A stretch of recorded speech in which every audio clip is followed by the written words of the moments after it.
everyone! So bago kami magkita ng mga akla, bisibisihan muna ang auntie nyo sa pag-iimpake. Tapos na sana kaso pag angat ko mga besh ng maleta, grabe yung timbang ng maleta mga besh. Parang maleta pa lang 7 kilogram na. Kaya ito ang auntie nyo nang hiram muna ng maleta. Then as a overpacker girl, imbis din na pabawas ang dadaling ko, grabe padagdag siya mga besh. Shook a catch. Akala mo talaga isang buwan ng auntie nyo. Apaka-OA talaga. Still a overpacker girly. Syempre, dapat ready tayo sa mga just in case moments natin. Dapat laging on point ang ating mga outfitan. So ayun na nga, i-fast forward ko na dahil sa excitement, di ko na na-video ang pagkikita namin ng aking BFF. Introducing all the way from Taiwan, ang kinabaliwan ni Dalmese sa Mature Harden, none other than Sunshine. Charing, my one and only singkit na friend, Rose Jeneline Talat. Matagal-tagal na din kami nito naglolokohan since college. So dito namin sa Boracay, ito todo ang aming kabaliwan. So dito, pabiyahe na kami papuntang Clark kasi doon kami magsakay ng bus going to airport. Yes guys, sa sobrang takot namin maiwan at excitement, grabe mga besh, 1 pa lang umalis na kami. Oh my god, 1 AM. Oh my god, 8 pa naman ng umaga ang aming flight. Diyos ko miyo marimar. Tas doon na din namin hinintay ang aking isa pang frenny. So ito na nga, nakarating na kami dito sa NAIA Terminal 2 mga around 3:04 AM. 2 hours din na naging biyahe ng mga auntie ninyo. Ayan, tamang tambay muna kami dito sa rest area nila. Ang ganda pala dito mga besh, di masyadong busy nung pumunta kami. Habang hinihintay din namin si Madam, kumain muna kami ng pizza na pinadala ni Papa. Tamang sightseeing lang din kami sa airport.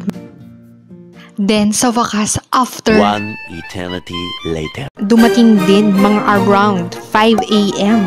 None other than Jillian Ward! Sure, Jill Queenie nga pala ang utak ng trip na ito, from booking to budgeting to making our itinerary, our navigator, photographer, all in na talaga siya guys. Kulang na lang talaga gumawa na siya ng sarili niyang travel agency. Ang ating madam na galing pa sa New York, Cubao. Charing. Ayan, dahil matagal-tagal din nagkita na misang isa't isa, madami-daming chika ang mga naipon. After na nagready na din kami para pumasok sa boarding gates, doon na kami sa loob maghihintay ng aming flight. So habang naghihintay, kinain na din ni Jill yung mga natitirang pizza. Di naman ako nainip maghintay ng flight dahil sa dami ng kwento din na namin namamalayan yung oras. Ang gaganda din ng mga eroplano makikita mo dito. Syempre, hindi mawawala ang picture sa airport. Ito ang aming entry. Then by 8 AM, in-announce na nila ang aming flight. Let's go!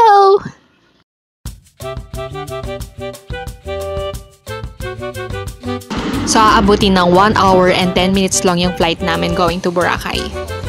we've landed cruise 27,000 feet. Ayun lang, nakakasad lang na very light besh kasi di ako sa window seat dyan. Nasa gitna ako, kaya pasilip-silip lang tayo ng onti sa labas.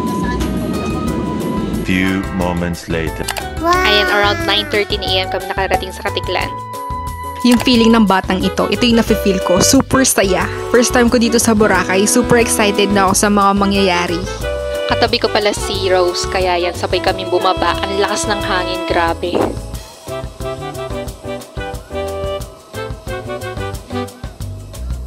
AirAsia pala yung sinakyan namin papuntang Boracay.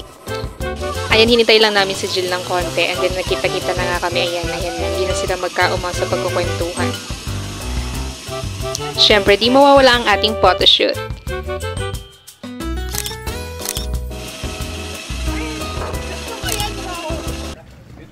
So ayan, muntik ko na makalimutan, singit ko lang kahit wala kayong pake. Ito before and after mag-snorkeling, bago ko masipa si ate. Sorry na, basta sa gala namin, ako yung Disney princess, yung go with the flow, yung ganda lang ba yung ambag, ang feeling. So yun lang, bye muna. See you kung may magagawa pa akong next episode. Preview from our next episode.